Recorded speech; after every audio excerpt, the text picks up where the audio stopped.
जय माता दी। प्राचीन समय की बात है। उज्जैन नगर पर राजा भोज का राज्य था। राजा भोज दानशील, धर्मात्मा और न्यायप्रिय शासक थे। उनकी न्याय प्रणाली इतनी अद्भुत थी कि कहा जाता था कि उनके न्याय में दूध का दूध और पानी का पानी हो जाता है। इसी नगरी में एक किसान रहता था जिसका खेत हरा भरा था। उसने अपने खेत में कई प्रकार की साग सब्जियां उगा रखी थी।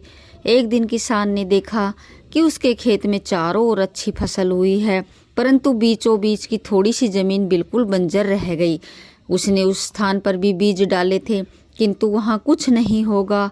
हार कर उसने उस स्थान पर एक मचान बना लिया और वहीं से बैठकर खेत की रखवाली करने लगा। अजीब बात यह थी कि जब भी किसान उस मचान पर चढ़ता, वह अनायास ही चिल्लाने लगता, कोई है राजा भोज को पकड़ कर लाओ और सजा दो, मेरा राज्य उससे छीन लो, शीघ्र जाओ, जल्दी जाओ। यह बात धीरे धीरे पूरे नगर में फैल गई। लोग आश्चर्यचकित थे कि यह किसान ऐसी बातें क्यों कहता है। जब यह समाचार राजा भोज तक पहुंचा तो वे भी चकित रह गए। उन्होंने तत्काल आदेश दिया, मुझे उस खेत पर ले चलो, मैं स्वयं देखना और सुनना चाहता हूँ। राजा भोज जब उस स्थान पर पहुँचे तो उन्होंने अपनी आंखों से देखा कि किसान मचान पर खड़ा होकर वही विचित्र वचन दोहरा रहा है, राजा भोज को पकड़ कर लाओ और मेरा राज्य उससे छीन लो। यह देख राजा गहन चिंता में डूब गए और बिना कुछ कहे महल लौट आए। पूरी रात उन्हें नींद नहीं आई। सुबह होते ही उन्होंने अपने विद्वान ज्योतिषियों और पंडितों को बुलाया। सभी ने अपनी गूढ़ विद्या से पता लगाया कि उस मकान के नीचे कोई रहस्य छिपा है। राजा भोज ने आदेश दिया कि तत्काल उस स्थान की खुदाई करवाई जाए। जैसे जैसे मिट्टी हटाई गई, लोगों की आंखें विस्मय से फैलती चली गई। कुछ देर की खुदाई के बाद भूमि के नीचे से एक अद्भुत सिंहासन प्रकट हुआ। सिंहासन के चारों ओर 8-8 की पंक्ति में कुल 32 पुतलियां खड़ी थीं। नगरवासियों में कोलाहल हो गया। राजा भोज ने सिंहासन को बाहर निकालने की आज्ञा दी, किंतु कई मजदूरों के प्रयासों के बावजूद भी वह सिंहासन हिलना तो दूर टस से मस तक नहीं हुआ। इतने में वहां उपस्थित एक विद्वान पंडित ने कहा, महाराज, यह कोई साधारण सिंहासन नहीं है, यह स्वयं देवताओं द्वारा निर्मित है। जब तक इसकी विधि पूर्वक पूजा अर्चना नहीं की जाएगी, यह अपनी जगह से नहीं हिलेगा। राजा भोज ने तुरंत पूजा अर्चना करने का निश्चय किया।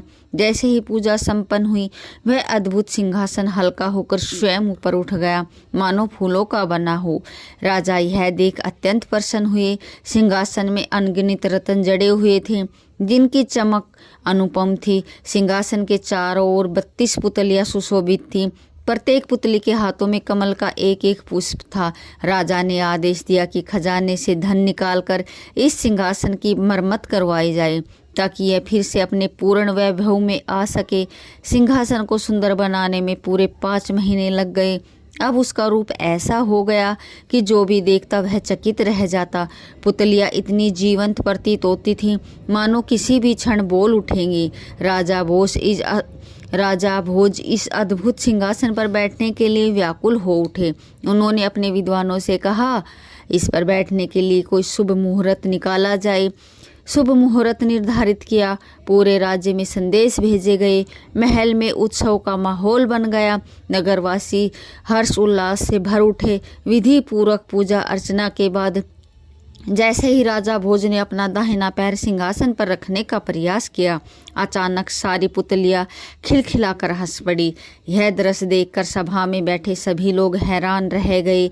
निर्जीव पुतलियां कैसे हंस सकती है? राजा भोज ने आश्चर्यचकित होकर अपना पैर पीछे खींच लिया। फिर उन्होंने गंभीर स्वर में उन पुतलियों से प्रश्न किया, हे सुंदर पुतलियों, मुझे सत्य बताओ, तुम सब क्यों हंसी? सभी पुतलियों में से पहली पुतली, जिसका नाम रतन मंजरी था, आगे बढ़ी और बोली, महाराज, आप निसंदेह तेजस्वी, धनी और बलशाली है, परंतु आपको अपने ऐश्वर्य और पराक्रम का गर्व है। जबकि जिस महान राजा का यह सिंहासन था, वह दानशील, पराक्रमी और संपन्न होते हुए भी अत्यंत विनम्र थे। वे परम दयालु थे। राजा भोज यह सुनकर चकित रह गए।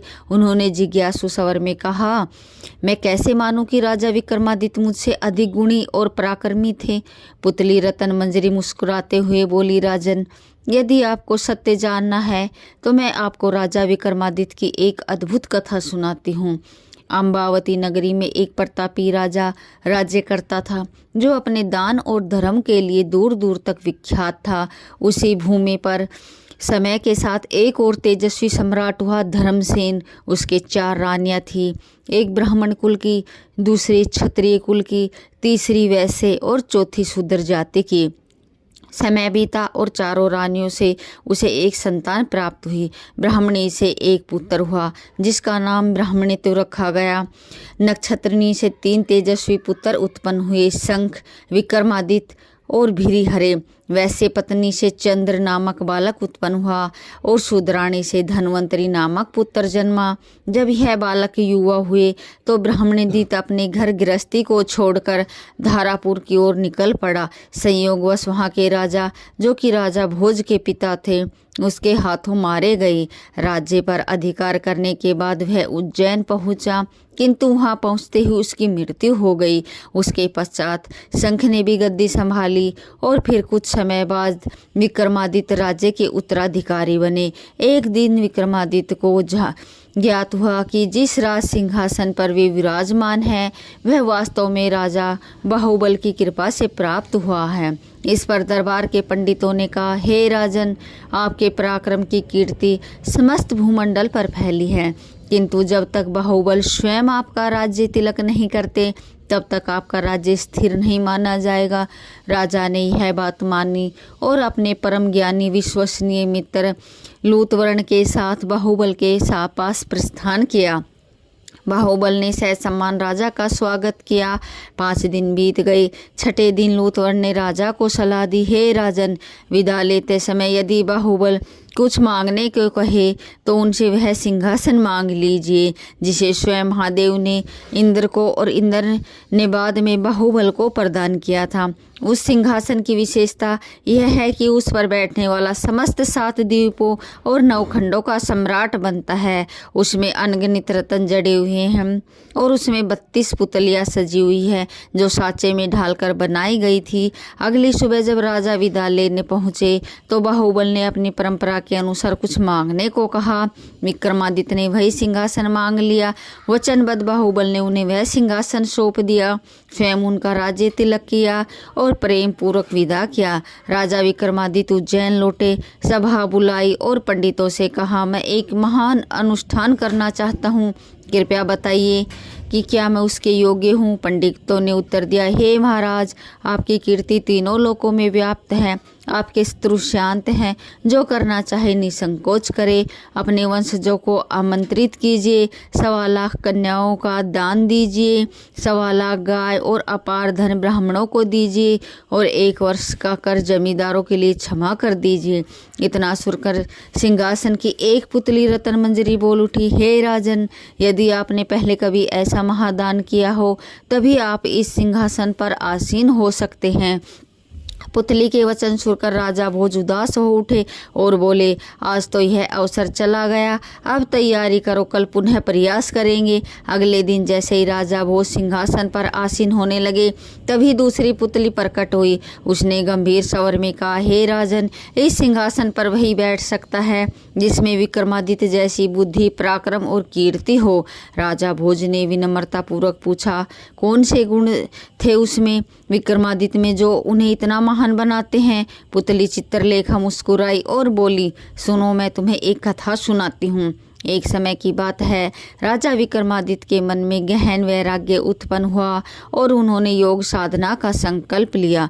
उन्होंने अपना संपूर्ण राज्य अपने अनुज भरी को दे सौंपा, भस्म लगाई और अकेले ही वन की ओर प्रस्थान कर गए। उसी वन में एक ब्राह्मण कठिन तपस्या में लीन था। उसकी तपस्या से प्रसन्न होकर देवताओं ने उसे एक दिव्य फल प्रदान किया और कहा, जो इसे खा लेगा वह अमृत प्राप्त करेगा। ब्राह्मण अत्यंत प्रसन्न हुआ और यह सोचकर कि इस फल का लाभ उसके जीवन से अधिक किसी और को मिल सकता है, उसने वह फल अपनी पत्नी को सौंप दिया। पत्नी ने चतुराई से कहा, इस फल को राजा को दे दो और बदले में धन प्राप्त कर लो। ब्राह्मण ने वैसा ही किया। वह दरबार गया और वह अमृतो फल राजा को भेंट कर आया। राजा भर्तृहरि अपनी रानी से अत्यंत प्रेम करते थे। उन्होंने वह फल उसे अर्पित कर दिया, किंतु रानी का हृदय राजा का नहीं नगर कोतवाल के लिए धड़कता था। उसने वह फल कोतवाल को दे दिया। कोतवाल उसे लेकर अपनी प्रिय वेश्या के पास पहुंचा और उसे भेंट कर दिया। वेश्या ने फल को देखा और विचार किया, यदि मैं अमर हो गई तो पाप करती ही रहूंगी। इससे अच्छा है कि यह फल उस राजा को लौटा दूं जो लाखों का भला कर सकता है। वह तुरंत दरबार पहुंची और राजा को वह फल सौंप दिया। फल को देखकर राजा हैरान रह गए। जब सारा रहस्य खुला तो उनका हृदय टूट गया।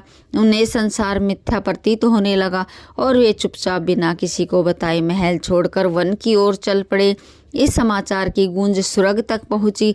राजा इंद्र ने तत्काल अपने एक बलशाली दूत को पृथ्वी पर भेजा ताकि वह राज्य की सुरक्षा कर सके। उधर राजा विक्रमादित्य की साधना पूरी हुई और वे लौटे, परंतु जैसे ही उन्होंने राज्य में प्रवेश करना चाहा, दूत ने उन्हें रोक दिया। विक्रमादित्य ने शांत स्वर में कहा, मैं ही इस राज्य का अधिपति विक्रमादित्य हूँ। दूत ने उत्तर दिया, यदि तुम सचमुच विक्रमादित्य हो तो पहले मुझसे युद्ध करो। दोनों के बीच भयानक युद्ध हुआ। अंततः विक्रमादित्य ने दूत को परास्त कर दिया। दूत ने हार स्वीकारते हुए कहा, राजन, मुझे जीवन दान दीजिए, मैं किसी दिन आपके लिए उपयोगी सिद्ध होऊंगा। कथा समाप्त। चित्रलेखा बोली, हे भोज, क्या आप में वह समर्थ है, वह पराक्रम है कि इंद्र के दूत से युद्ध कर उसे अपने अधीन कर सको। तीसरे दिन जब राजा भोज ने फिर से सिंहासन पर बैठने का प्रयास किया, तभी एक और पुतली प्रकट हुई। उसका नाम था चंद्रकला। उसने रोकते हुए गंभीर स्वर में कहा, हे राजन, क्या आप इस सिंहासन पर ऐसे ही बैठना चाहते हैं? पहले विक्रमादित्य जैसे कर्म कीजिए, तभी आप इस सिंहासन के योग्य हो सकेंगे। राजा भोज ने जिज्ञासा से पूछा, बताइए, विक्रमादित्य ने ऐसे कौन से कर्म किए थे? चंद्रकला मुस्कुराई और बोली, तो सुनिए एक और कथा जो आपको विक्रमादित्य के गुणों का भान कराएगी। एक बार पुरुषार्थ और भाग्य, इन दोनों में इस बात को लेकर घमासान छिड़ गया कि इनमें से श्रेष्ठ कौन है। पुरुषार्थ कहता है परिश्रम के बिना कुछ संभव नहीं है। वही भाग्य कहता है जो किसी को मिलता है वह केवल और केवल भाग्य के कारण ही मिलता है। यही विवाद इतना बढ़ गया कि अंततः वे दोनों देवराज इंद्र के पास पहुँचे, पर यह प्रश्न इतना जटिल था कि स्वयं इंद्र भी उलझन में पड़ गए। यदि वे भाग्य को श्रेष्ठ बताते तो पुरुषार्थ का अपमान होता, यदि पुरुषार्थ को बड़ा बताते तो वे उन लोगों का क्या उत्तर देते जिन्हें बिना प्रयास से सब कुछ प्राप्त हो गया था। बहुत सोचने के बाद इंद्र को केवल एक ही नाम ध्यान आया, सम्राट विक्रमादित्य। उन्होंने कहा, इस प्रश्न का हल यदि कहीं संभव है तो केवल विक्रमादित्य के पास। इस प्रकार पुरुषार्थ और भाग्य मानव वेश में विक्रमादित्य के पास पहुँचे और अपना झगड़ा उनके समक्ष रखा। विक्रमादित्य ने धैर्य से बात सुनी, पर तत्काल कोई उत्तर न देकर उन्हें 6 माह बाद लौटने को कहा। इसके बाद राजा ने स्वयं इस प्रश्न का उत्तर खोजने का निर्णय लिया और वे सामान्य वेश में नगर नगर राज्य भ्रमण करने लगे। अनेक स्थानों की यात्रा के बाद भी उन्हें इस रहस्य का समाधान नहीं मिला। अंत में वे एक व्यापारी के यहाँ नौकरी पर लग गए। उन्होंने व्यापारी से कहा, जो काम कोई नहीं कर सके वह मैं करूँगा। कुछ ही समय बाद व्यापारी समुद्री मार्ग से व्यापार के लिए प्रस्थान करने लगा और विक्रमादित्य भी उसके साथ हो लिए। किंतु जैसे ही उनका जहाज समुद्र में कुछ दूर पहुंचा, भयंकर तूफान आ गया। भय से लोग कांप उठे। किसी तरह जहाज एक टापू के किनारे आकर रुका, पर जब तूफान थमा और लंगर उठाने की बारी आई तो कोई भी उसे हिला ना सका। तब व्यापारी को विक्रमादित्य की बात याद आई और उसने उन्हें बुलाया। विक्रमादित्य ने एक ही प्रयास में लंगर को उठा लिया, पर जब जहाज आगे बढ़ चला वे टापू पर ही छूट गए। अब उन्होंने टापू की ओर चलना शुरू किया। वहाँ एक पट्टी का टंगी थी। जिस पर लिखा था, इस राज्य की राजकुमारी का विवाह केवल उस पराक्रमी वीर से होगा जिसका नाम विक्रमादित्य हो। वे मोह महल पहुँचे, राजकुमारी से भेंट हुई और परिचय होते उसका हृदय प्रसन्नता से भर उठा। शीघ्र ही उनका विवाह संपन्न हुआ। कुछ समय बाद विक्रमादित्य पत्नी सहित अपने राज्य की ओर प्रस्थान करने लगे। रास्ते में एक सन्यासी से भेंट हुई। वह उन्हें एक माला और एक छड़ी भेंट करता है। माला पहनने वाले को अदृश्य होकर सब कुछ जानने की शक्ति मिलती है और सभी उसके कार्य सिद्ध होते थे। छड़ी से सोने के कोई भी आभूषण रात को मांगे जा सकते थे। सन्यासी को प्रणाम कर विक्रमादित्य आगे बढ़े और अपने राज्य की सीमा में पहुंचकर एक उद्यान में विश्राम हेतु ठहर गए। उन्होंने सेवकों को विदा किया और अपनी पत्नी को संदेश भेजा कि शीघ्र उसे बुलवाया जाएगा। वही उद्यान में उनकी भेंट एक निर्धन ब्राह्मण और एक जाट से हुई जो वर्षों से वहीं सेवा कर रहे थे। आशा कर रहे थे कि राजा कहीं भी उन्हें याद करेंगे। विक्रमादित्य का हृदय पिघल गया। उन्होंने सन्यासी की दी हुई माला उनको भेंट कर दी, छड़ी ब्राह्मण को सौंप दी। दोनों की आंखें कृतज्ञता से भर उठी। इसके बाद विक्रमादित्य ने दरबार में प्रवेश किया और अपने कर्तव्यों में लग गए। 6 माह बीत जाने के बाद पुरुषार्थ और भाग्य फिर उनके पास लौटे। राजा ने निर्णय सुनाया, पुरुषार्थ और भाग्य दोनों एक दूसरे के पूरक हैं। मेरे पास जो माला और छड़ी आई वह भाग्य से आई, पर उन्हें ब्राह्मण और जाट ने अपने पुरुषार्थ से प्राप्त किया। यह सुनकर दोनों पूर्ण रूप से संतुष्ट हो गए और खुशी खुशी लौट गए।